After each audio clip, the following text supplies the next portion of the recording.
Meus irmãos, vamos dar continuidade às nossas aulas. Nós partiremos agora para a aula número 6, que ela vai tratar do capítulo 10 de 1 Coríntios, onde nós faremos a leitura de alguns versículos. Os primeiros versículos vão tratar sobre os exemplos da história de Israel. Diz assim o verso 1: Ora, irmãos, não quero que ignoreis que nossos pais estiveram todos sob a nuvem, e todos passaram pelo mar, tendo sido todos batizados, assim na nuvem como no mar, com respeito a Moisés. Todos eles comeram de um só manjar espiritual e beberam da mesma fonte espiritual, porque bebiam de uma pedra espiritual que os seguia, e a pedra era Cristo. Entretanto, Deus não se agradou da maioria deles, razão porque ficaram prostrados no deserto. Inicialmente até o versículo 5, então também nós não podemos entender que existe uma quebra na temática entre o capítulo 9 e o capítulo 10, da mesma forma que não houve quebra temática do capítulo 8 ao capítulo 9, porque Paulo termina o capítulo 9 falando sobre que devemos perseverar, devemos correr de uma forma que nós possamos alcançar o prêmio, que nós não devemos ser desqualificados. E aí Paulo vai falar sobre as histórias de Israel, né, de uma nação que foi escolhida por Deus. Deus retirou eles da escravidão do Egito, mas eles não conseguiram alcançar a sua coroa incorruptível. Eles não conseguiram chegar na terra prometida, exceto Josué e Caleb, que conseguiram alcançar o seu prêmio. E aí Paulo inicia falando dos benefícios que Deus deu a eles durante a peregrinação no deserto. Então Paulo passa a ensinar aos leitores a lição que os israelitas tiveram de aprender à medida em que viajaram do Egito através do deserto até a terra prometida. Num certo sentido, estes israelitas estavam ocupados numa competição de fé, na qual somente duas pessoas, Josué e Caleb, receberam a bênção. Então Paulo vai trazer aqui alguns exemplos de o que Deus fez pelo povo durante a peregrinação no Egito. Mas antes ele vai falar que houve uma fuga, houve uma falha, na verdade, o povo de Israel em relação a cumprir os mandamentos de Deus. Eles descumpriram os seus mandamentos. Então, por que os israelitas pereceram no deserto? Em vez de adorar a Deus, os israelitas serviram a ídolos que tinham trazido consigo no Egito. Também nós podemos ver que no Monte Sinai formaram um bezerro de ouro e o adoraram. Esses israelitas rebeldes fracassaram na prova da fé, e agora Paulo dá a entender que esses coríntios que se ocupam da idolatria, semelhantemente, não servem a Deus. Então, quais são as vantagens de ser liberto? Paulo havia acabado de falar do perigo do crente ser desqualificado para o serviço cristão. Em seguida, ilustra como alguns da nação de Israel, em que Paulo vai se referir a ele como os nossos pais, foram reprovados apesar de terem recebido o cuidado especial de Deus. Veja aqui as inúmeras bênçãos que Deus deu aos israelitas. Primeira bênção, no versículo 1, uma nuvem os guiou e protegeu de modo sobrenatural. Veja que aqui diz o verso 1: Ora, irmãos, não quero que ignoreis que nossos pais estiveram todos sob a nuvem e todos passaram pelo mar. Mas, por enquanto, vamos ver aqui o que é que diz Êxodo, capítulo 13, verso 21. Vai falar sobre a nuvem.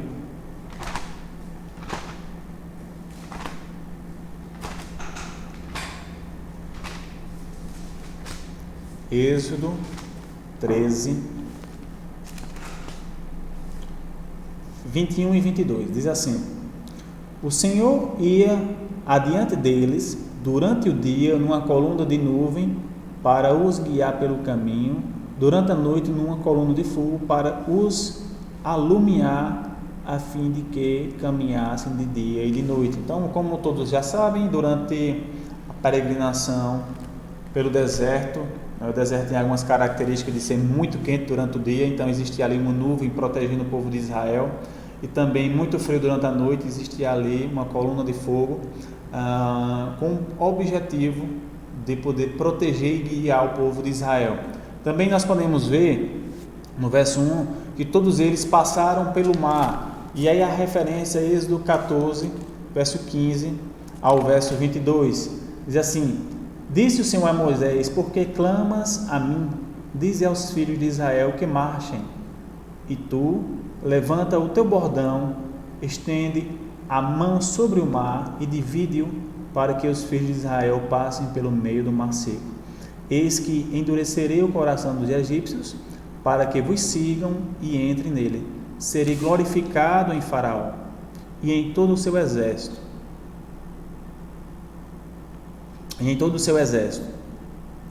nos seus carros e nos seus cavalarianos, e os egípcios saberão que eu sou o Senhor, quando for glorificado em Faraó, nos seus carros e nos seus cavalarianos.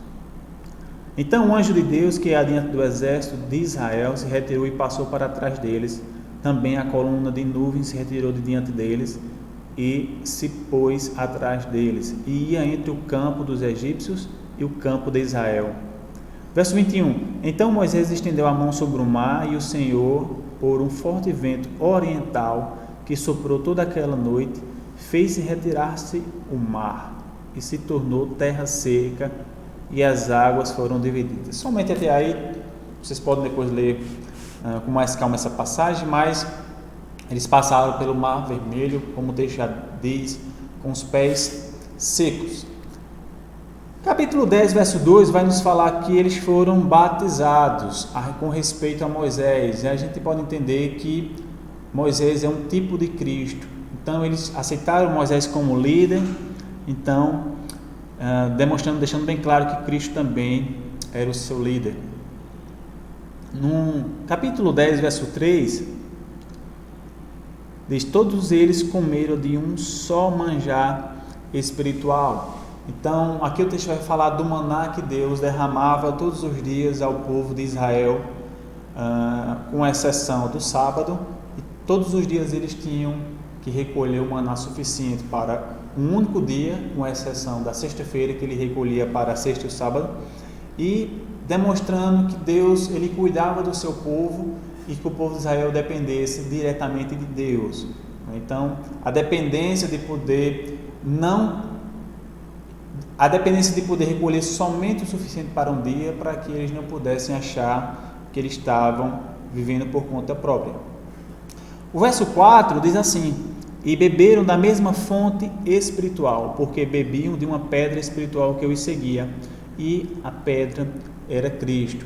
Então eles beberam da mesma fonte espiritual. Existe uma tradição judaica que afirmava que uma rocha acompanhava todos os israelitas ao longo da sua viagem pelo deserto, mas não é essa tradição que o apóstolo Paulo está falando aqui.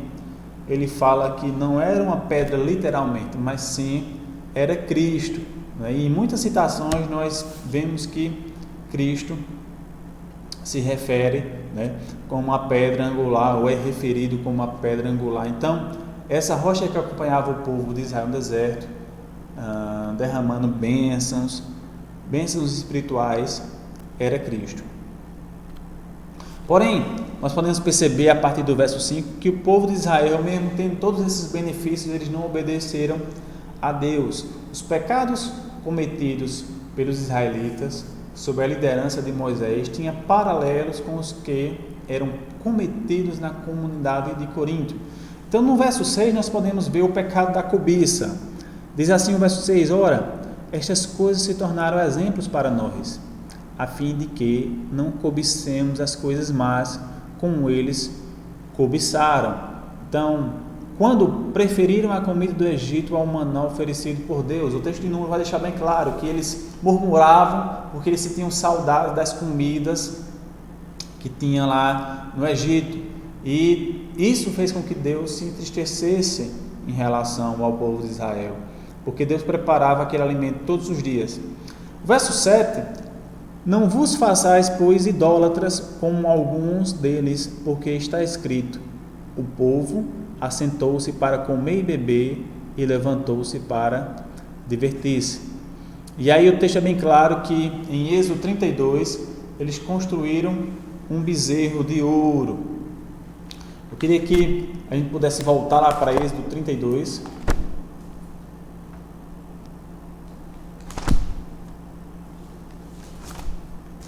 Verso 1 ao verso 6.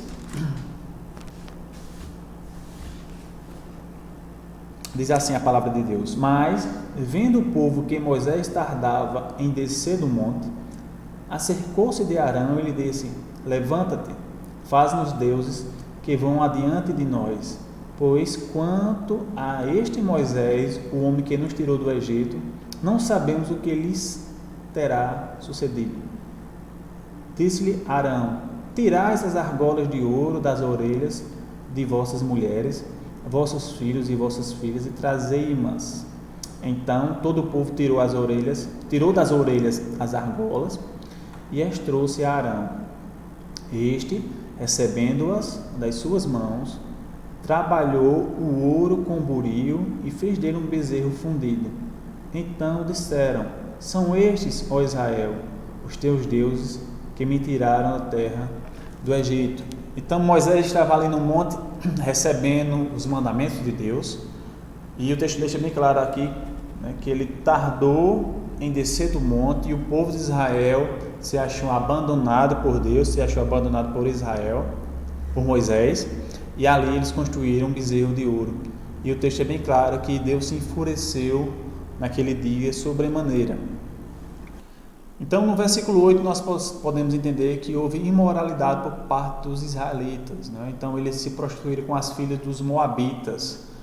E naquele dia ali morreu 23 mil pessoas. O texto aqui é bem claro, falando que Paulo ele vai se referir a Número capítulo 25, e houve ali o zelo, não é, de Finéias, porque houve idolatria do povo, adoração a Baal, Peor. E o texto fala no versículo 9, Números capítulo 25, verso 9: os que morreram da praga foram 24 mil.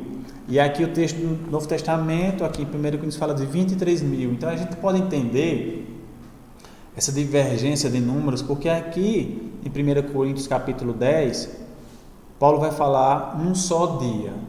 E no Antigo Testamento vai falar de toda a praga. Então, possivelmente morreram mais pessoas do que os 23 mil. E aí a gente sabe que os números sempre são arredondados. Então, a gente pode entender essa divergência de 23 para 24 mil, entendendo dessa forma. Também no versículo 9, houve abuso da paciência de Deus. Então, eles reclamaram da comida e colocaram em dúvida a bondade de Deus, e muitos foram mordidos por serpentes. O versículo 9 diz o seguinte: não ponhamos o Senhor à prova como algum deles já fizeram e pereceram pelas mordeduras das serpentes. Então Deus ele levou uma praga ao povo de Israel ali no deserto, onde as serpentes vinham e mordiam o povo, e Deus ele também ordenou a Moisés que fizesse uma serpente de ouro, para que o povo pudesse olhar para aquela serpente e pudesse ser curado se fosse mordido pelas serpentes. E é bem interessante que mais na frente o povo de Israel começou a adorar essa serpente de ouro que foi construída com esse objetivo. E em 2 Reis, capítulo 18, verso 4, o texto vai nos narrar que o rei Ezequias mandou destruir aquela serpente que estava sendo alvo de adoração. Então o povo abusava da paciência de Deus. No versículo 10, houve também murmuração. Nem murmureis como alguns deles murmuraram e foram destruídos pelo exterminador. Nesse verso a referência provavelmente é ao extermínio, ao bando de Coré, em Números 16. E os versos 11 e 12 fazem um resumo e uma aplicação dessas advertências. Vamos ler? Estas coisas lhes sobrevieram como exemplos e foram escritas para advertência nossa, de nós outros, sobre quem os fins dos séculos têm chegado. Aquele, pois, que pensa estar em pé, veja que não caia. Então o texto aqui é bem claro. A gente tem que estar todos os dias se policiando, todos os dias fazendo um checklist de como anda a nossa vida, para que a gente não venha a ser desqualificado, como o povo de Israel foi desqualificado. Então, essa primeira parte do capítulo 10 são os exemplos da história de Israel, onde Deus deu toda a oportunidade ao povo de Israel de alcançar o seu objetivo, mas o povo decidiu desobedecer a Deus e pereceu no deserto. O verso 13 diz assim: não vos sobreveio tentação que não fosse humana, mas Deus é fiel e não permitirá que sejais tentados além das vossas forças. Pelo contrário, juntamente com a tentação, vos proverá livramento, de sorte que possais suportar. Tentação aqui pode ser empregado no sentido de tentação para pecar, mas parece ter o sentido mais amplo de prova e parece incluir provações de todas as espécies. Então, Deus às vezes nos permite que nós sejamos provados, mas essa prova ela tem um limite. Deus ele não vai deixar que nós sejamos provados além do nosso limite, mas juntamente com a prova ele nos dá livramento. O texto fala que Deus proverá livramento. No original a palavra livramento é ekbasis, que denota um desfiladeiro. A figura é de um exército preso nas montanhas em que escapa de uma situação insustentável por meio de uma passagem. Então, eu queria que você agora pensasse naqueles filmes que nós vemos ali, um exército numa montanha, num desfiladeiro, onde não houvesse mais nenhuma saída e tivesse ali um exército inimigo indo de encontro a eles, mas ali eles encontram um livramento, ou seja, eles encontram uma passagem em que eles podem fugir do exército inimigo. Então a ideia é essa: Deus ele proverá um livramento, ele nos dará uma oportunidade que possamos suportar ou fugir dessa tentação. Verso 14: portanto, meus irmãos, fugi da idolatria. Então, da mesma forma que Paulo, no capítulo 6, verso 18, ordenou que os irmãos deviam fugir da impureza, aqui o seu imperativo é que eles fujam da idolatria. E é bem interessante que impureza, naquele sentido lá do capítulo 6, tem ideia de imoralidade, tem ideia de impureza sexual. E é bem interessante que na Bíblia, idolatria e impureza sexual sempre tem essa mesma conotação, fazem parte do mesmo campo de pecado que tem desagradado ao Senhor. Verso 15: falo como a criteriosos, julgais vós mesmos o que digo. Verso 16: porventura, o cálice da bênção que abençoamos não é a comunhão do sangue de Cristo? O pão que partimos não é a comunhão do corpo de Cristo? Verso 17: porque nós, embora muitos, somos unicamente um pão, um só corpo, porque todos participamos do único pão. Então, durante a Páscoa judaica, os judeus eles bebiam em 4 cálices. O terceiro cálice era conhecido como um cálice da bênção, e com o passar do tempo, o termo tornou-se um termo técnico. Na apresentação desse terceiro cálice, Jesus instituiu a ceia do Senhor. Então, Paulo aqui ele vai adiantar um pouco do que ele vai tratar no capítulo 11, a partir do verso 17, que é o exemplo da ceia do Senhor. E aí no verso 18, Paulo diz o seguinte: considerai o Israel segundo a carne. Não é certo que aqueles que se alimentam dos sacrifícios são participantes do altar? Que digo, pois, que o sacrificado ao ídolo é alguma coisa? Ou que o próprio ídolo tem algum valor? Antes digo que as coisas que eles sacrificam é a demônios que sacrificam e não a Deus. E não quero que vos torneis associados a demônios. Verso 21.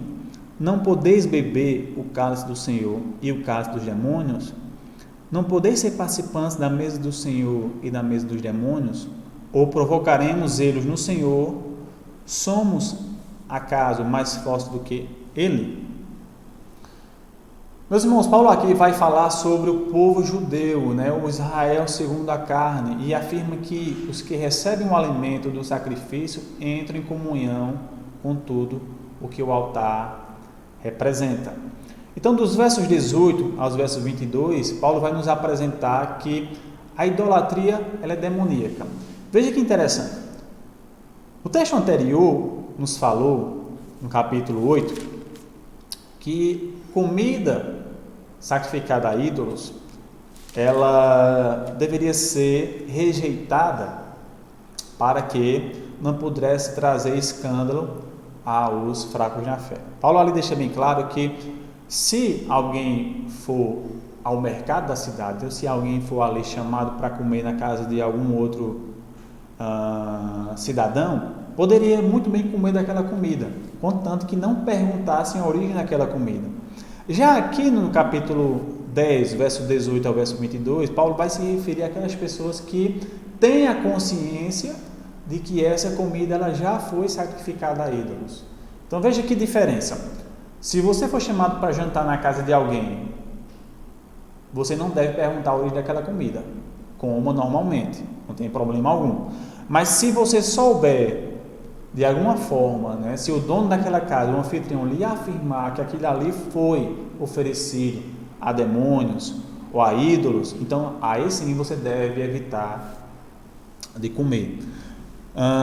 Paulo afirma que os sacrifícios a eles oferecidos são, na realidade, ofertas a demônios.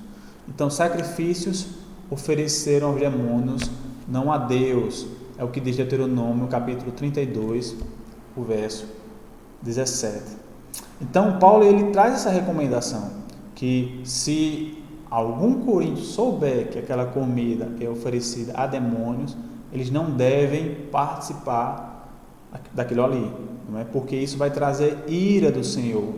Vai trazer a palavra aqui no verso 22, ou provocaremos zelos no Senhor, você pode traduzir também como ira. Então isso traz a ira do Senhor. Meus irmãos, nós faremos a leitura agora do verso 23 ao verso 1 do capítulo 11, tá?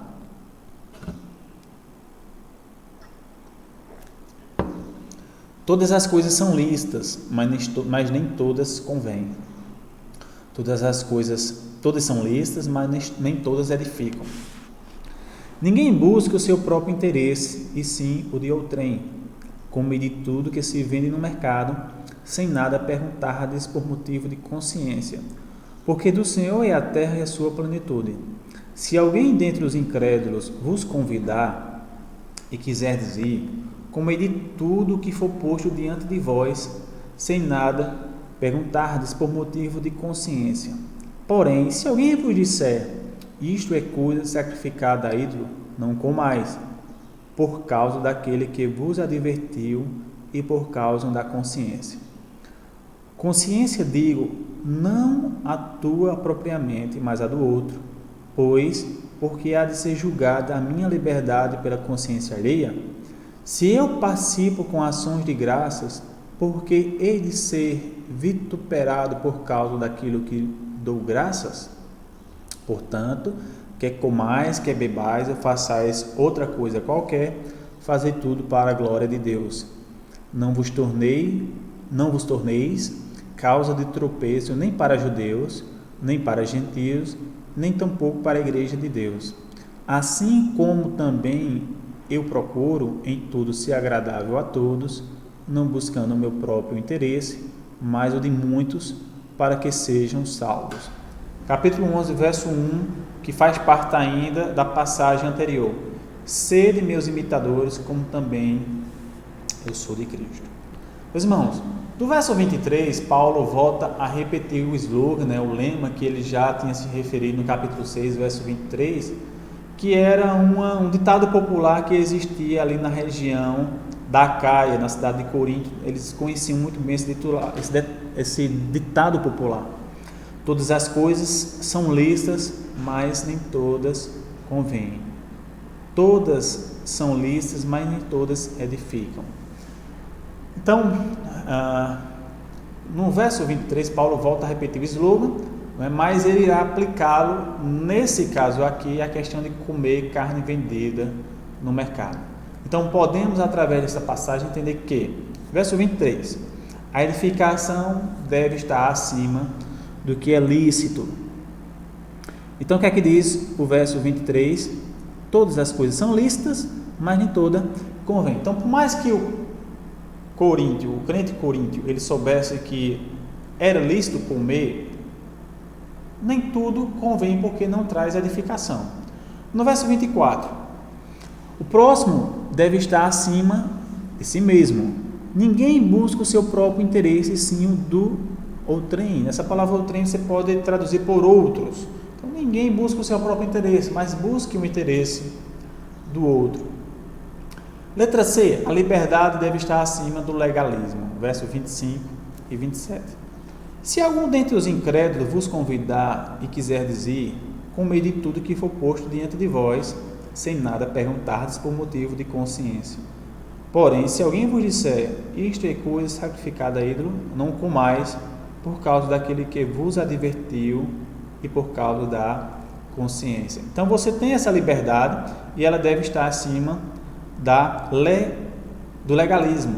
Então, o objetivo é que isso não venha trazer escândalo para aqueles que estão lhe convidando, aqueles que convidaram os coríntios para participar daquele banquete que foi oferecido a ídolos. A consideração, letra D, a consideração deve estar acima da condenação. Verso 28 a 30. Porém, se alguém vos disser, isto é coisa sacrificada a ídolo, não comais, por causa daquele que vos advertiu e por causa da consciência.